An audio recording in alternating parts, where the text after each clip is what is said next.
For maintenance of the machine, there's three things you need to be aware of.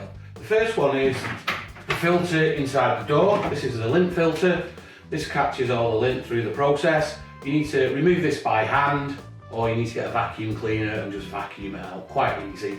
Clip that up, shut that back, push that back. If you've never had a condenser dryer before, a lot of them have a water tank at the top here. Some do have them inside here, but the majority do have the tank at the top.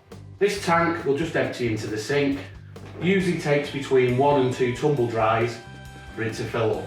But we do have a light on the front face here there, which will tell you that. Also, they have a condenser. To get to the condenser, this one just has a clip.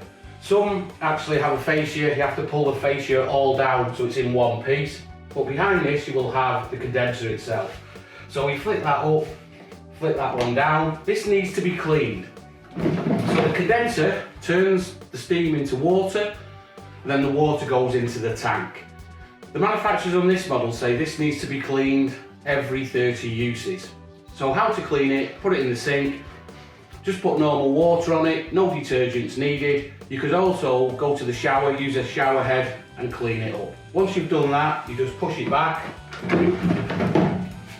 turn the clip up, down, fascia shut, and that's it.